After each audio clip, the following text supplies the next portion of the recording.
Dabo Swinney going out to get Garrett Riley to be offensive coordinator at Clemson is not as big a deal as how that happened. All right. So I love this. In the rundown, producer Tyler rarely uses both the question mark and the exclamation point. That's usually an RJ thing they put in the rundown, but it says Dabo Swinney did what?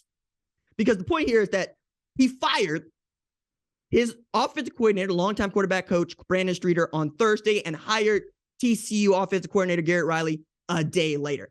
This is seismic because Dabo does not fire his guys. They go take other jobs and he wishes them well. But he had been very, very clear from the beginning that he is promoting from within. You come to Clemson to be a part of Clemson.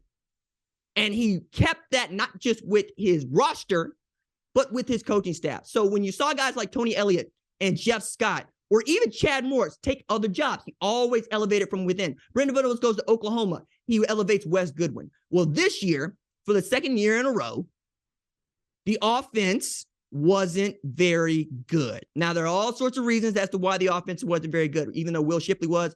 And Cade Klubnik, when he did play well, played exceedingly well. When DJ Uiagalelei couldn't put it back together, that was a red flag for me. But I'm looking at Cade Klubnik going, well, you got another one of these on. You also have to remember that Dabo and Clemson have benefited from two generational talented quarterbacks, Deshaun Watson and Trevor Lawrence.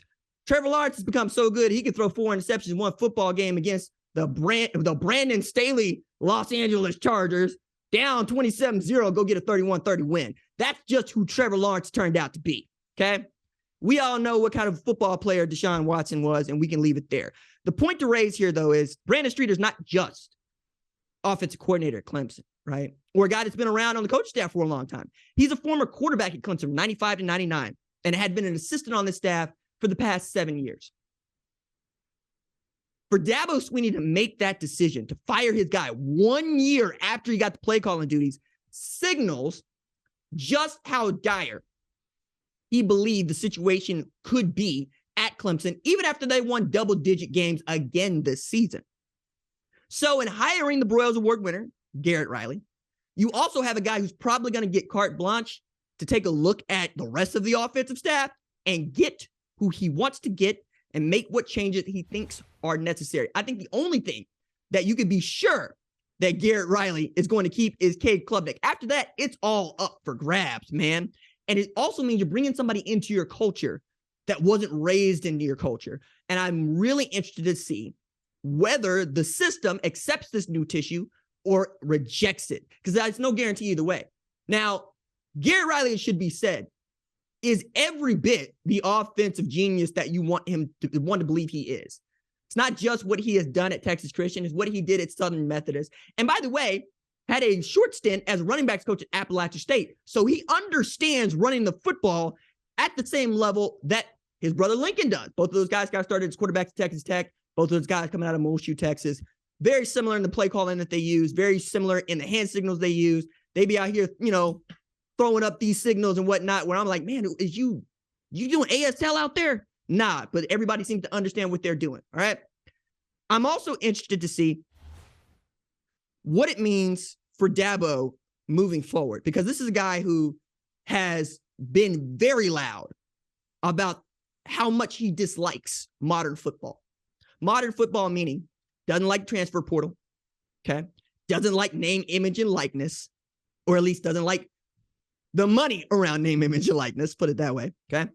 He also doesn't like the idea that the sport is growing more professional, all while you make $95 million as the head coach. But as much as I see hypocrisy there, it ain't my program. It's his, and it's the city of Clemson's, and all those folks that call themselves Clemson Tigers. I do believe that even a guy like that, who wants to believe that the sport will stay the same, acknowledging that he has to keep up with the Joneses, tells you every single thing you need to know about football, about college football. Like Nick Saban is the guy who came out in front of a press conference and said, yeah, so all of this stuff that the offense or the defense is doing that gives them an advantage. Let's give an example here where you can go hurry up and fast, right? When the defense doesn't have an opportunity to sub out to where we don't have stoppages in play, like really, where we're basically playing pick it up and go. Is that what you want the sport to be? Fine. He adapts. He makes it work for him. You said you want the transfer portal. Cool. He went in there, got out the guys he wanted, made it good for him. He's the first guy to say Bryce Young is making $1 million in name, image, and likeness. He understands the business that he's in while also, quietly rebelling against it. He's going along with it. I think that's who Dabo Swinney is now. Okay. It's not necessarily what he's saying anymore. It's what he's doing. So as the portal becomes something that he can go and exploit, he will.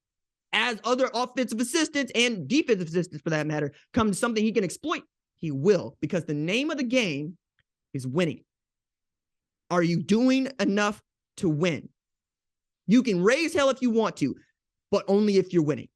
Okay? And I think that's what this says. I mean, last thing to say on that is I screw up my face when some folks think of this as cold-blooded or cold-hearted on Dabo's part because, he did let go a guy that he helped raise and a guy who is going to be a Clemson Tiger forever. I'm also saying that's what the money's for with my Don Draper voice, because that's what the sport is. If you don't like that being the sport, I'm sorry. That's what it's going to be for the foreseeable future. Thank you for watching the #1 college football show. Please remember to subscribe to the channel and like this video so that you don't miss any of the best college football coverage in America.